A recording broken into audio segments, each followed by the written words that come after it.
नमस्कार दोस्तों, स्वागत है आपका एक और नए इन्फॉर्मेटिव वीडियो में। मैं हूं आनंद सिंह और आज हम बात करने जा रहे हैं इस्लामिक बम के बारे में। जी हाँ, क्या था इस्लामिक बम और क्या वो सही तरीके से फिर से इम्प्लीमेंट होने वाला है या फिर उसका क्या भविष्य होने वाला है, ये सारी चीज़ें समझेंगे।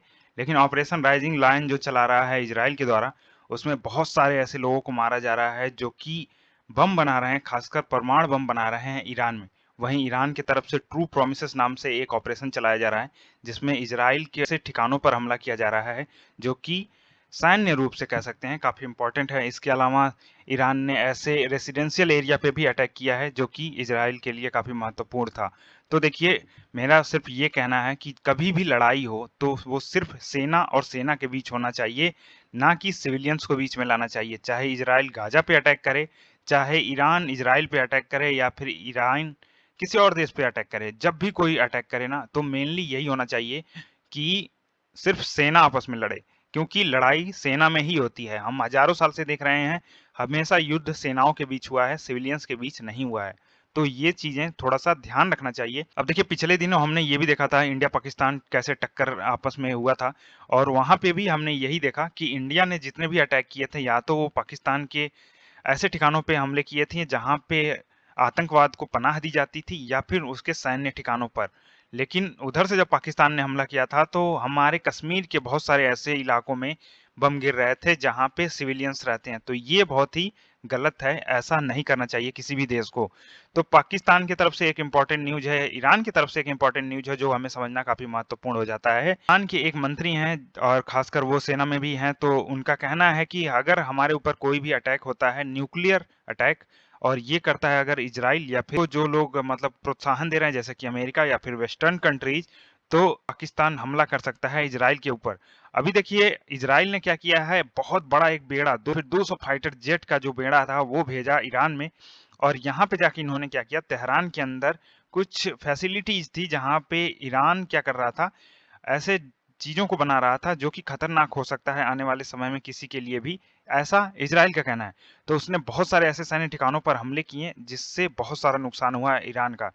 देखिए, ईरान अभी भी कैपेबल नहीं है पूरी तरीके से न्यूक्लियर बम बनाने के लिए, और वो जो न्यूक्लियर फ्यूल होता है जिसका नाम है प्लूटोनियम या फिर यूरेनियम, उसका एनरिचमेंट कर रहा है, यानी कि उसको और अच्छा बना रहा है जिससे आने वाले टाइम समय पे उससे परमाणु बम बनाया जा सके। तो उसकी फैसिलिटी जो थी उसको पूरी तरीके से तबाह कर दिया, यहाँ तक कि वहाँ पे जो साइंटिस्ट हैं या फिर जो लोग उसको बनाने में इन्वॉल्व थे, उन सभी को वो मार रहा है। वो जहाँ रहते हैं उनके घर पे बम गिरा रहा है, ऐसी हरकतें कर रहा है जिससे कि वो प्लान जो है वो फेल हो जाए। क्योंकि इजराइल का मानना है अगर ईरान के पास ऐसी फैसिलिटी मिल गई, यानी कि उसके पास न्यूक्लियर पावर आ गया, तो इजराइल के लिए आने वाले समय पे बहुत ज्यादा खतरा होगा। और यही खतरा आज से कई सालों पहले वेस्टर्न मीडिया या फिर वेस्टर्न कंट्री ने भी यही सोचा था कि एक बार किसी मुस्लिम देश के पास अगर न्यूक्लियर वेपन आ जाता है, जो कि अभी फिलहाल पाकिस्तान के पास है, तो उसी को नाम दिया था उन्होंने कि ये होगा एक इस्लामिक बम। यानी कि जितने भी मुस्लिम कंट्रीज हैं, अभी फिलहाल 53 कंट्रीज, वो आपस में इन चीजों को बांट लेंगे। तो ये बहुत ज्यादा खतरा था, इसलिए इंडिया के ऊपर भी पाकिस्तान के ऊपर भी बहुत सारे सैंक्शन लगाए गए थे उस समय कि ये दोनों देश किसी भी तरीके से न्यूक्लियर वेपन ना बना पाए। अब देखिए, अब फिर से यही बात छिड़ गई है कि क्या इस्लामिक वेपन, ये जो परिकल्पना हमने की थी वो सही हो सकती है। क्योंकि ये जो ईरान का व्यक्ति है जिसका नाम है मोहसिन रजा, इसने ये कहा कि हमें पाकिस्तान न्यूक्लियर वेपन देगा या फिर पाकिस्तान इजराइल के ऊपर अटैक करेगा अगर हमारे ऊपर न्यूक्लियर अटैक होता है तो। अब आईआरजीसी का ये हेड है, यानी कि इस्लामिक रिवॉल्यूशनरी गार्ड कॉर्प जो है उसका ये हेड है व्यक्ति, और ये इनका कहना ये भी है कि टर्की, सऊदी अरबिया, पाकिस्तान, ये जितने भी इस्लामिक कंट्री हैं उन्हें एक साथ आना चाहिए, और सुप्रीम लीडर जैसे ही फतवा जारी करते हैं इजराइल के खिलाफ, यानी कि जो ईरान के सुप्रीम लीडर हैं खेमेनी जिनका नाम है, वो अगर फतवा जारी करते हैं तो एक साथ अटैक करेंगे सारे जो मुस्लिम कंट्रीज हैं एक साथ इजराइल के ऊपर, और इजराइल को इस समय कोई नहीं बचा पाएगा। तो देखिए, ईरान ने बहुत भयानक अटैक भी किया था तेल अवीव के ऊपर, अभी उसके बहुत सारे मिसाइल वहां पे गिरे जिसके वजह से बहुत सारा इंफ्रास्ट्रक्चर का लॉस हुआ, बहुत सारे सिविलियंस की भी जान गई। तो ये इजराइल के लिए बहुत बड़ा सदमा भी है, कह सकते हैं। अब देखिए, ग्लोबल लेवल पे देखें तो इजराइल के पास देखिए 90 इस समय करीब अनुमान लगाया जाता है कि न्यूक्लियर वेपन है। उसके अलावा, इसके अलावा सिर्फ एक मुस्लिम कंट्री ऐसा है, यहाँ पे पाकिस्तान दिखेगा, न्यूक्लियर वेपन है, ठीक है? तो ये कहीं न कहीं इनके लिए खतरा है पाकिस्तान। इसके अलावा इंडिया भी है, रसिया भी है, चाइना, नॉर्थ कोरिया देखिए बहुत ही आसान तरीके, बहुत ही चुपके से न्यूक्लियर वेपन बनाया था। बहुत सारे सैंक्शन लगाए गए थे इसके ऊपर, लेकिन अब ये फिलहाल बना चुका है। तो ये थोड़ा-सा ईरान को इससे सीखना चाहिए था, खासकर नॉर्थ कोरिया से, कि किस तरीके से न्यूक्लियर वेपन बनाना है। Mission that we have is to prevent a militant Islamic regime from meeting up with nuclear weapons or from nuclear weapons meeting up with a militant Islamic regime. The first is called Iran, the second is called Pakistan. देखिए Netanyahu का कहना है कि देखिए हमारे लिए 2 खतरे हैं, 2 इस्लामिक खतरे हैं, एक तो ईरान है, दूसरा है पाकिस्तान। तो 2 देश वो अपने आप को खतरा मानता है, और जब भी पाकिस्तान इंडिया का लड़ाई होता है ना, नेतन्याहू खुल के सामने आ जाता है कि भाई ये इस्लामिक लोग खतरा हैं। इस तरीके से वो बोलते हैं कि इस्लामिक लोग ही खतरे हैं। अब देखिए पाकिस्तान की तरफ से ये बिल्कुल क्लियर कहा गया कि देखिए हमने जो न्यूक्लियर बम बनाया है वो हम अपने सुरक्षा के लिए बनाए हैं, हम इसे किसी को देने वाले नहीं हैं, ना तो हम इज़राइल पे कोई अटैक करने वाले हैं।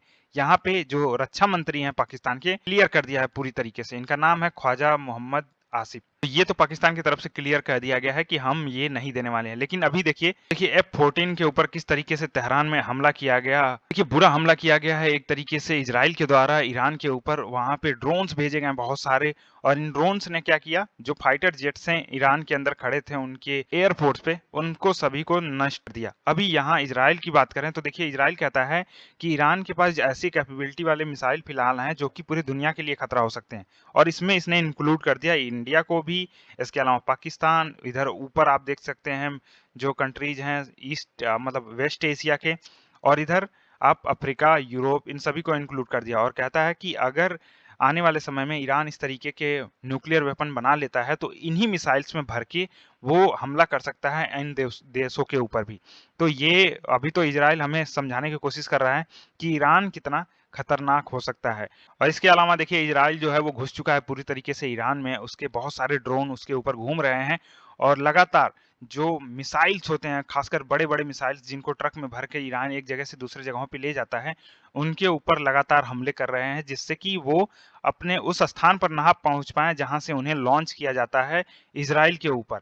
इसके अलावा जो भी फैसिलिटीज हैं, खासकर नानटाज एक जगह है जो आपको यहाँ पे दिख पा रहा होगा, बिल्कुल मिडिल ऑफ ईरान में है, उसके ऊपर भी हमला किया है इजराइल ने, और यहाँ पे जो न्यूक्लियर फैसिलिटी है उसको तबाह कर दिया है पूरी तरीके से। इजराइल का देखिए यहाँ पे ये भी कहना है कि हम सिर्फ एक फ्रंट पे नहीं लड़ रहे हैं, यानी कि हम सिर्फ ईरान से नहीं लड़ रहे हैं। ईरान क्या करता है, जो यमन के हौदी विद्रोही हैं उनको सप्लाई करता है मिसाइल्स, रॉकेट्स, और ये यहाँ से इजराइल पर हमला करते हैं। इसलिए इजराइल यमन में जो हौदी विद्रोही हैं इनके ऊपर भी लगातार अटैक कर रहा है। आप यहाँ पे न्यूज भी देख सकते हैं, यमन के जो हौदी विद्रोही हैं उन्होंने क्या किया, बैलिस्टिक मिसाइल से हमला किया है, वो भी इजराइल के ऊपर। तो ये बैलिस्टिक मिसाइल इनके पास कहाँ से आ रहे हैं?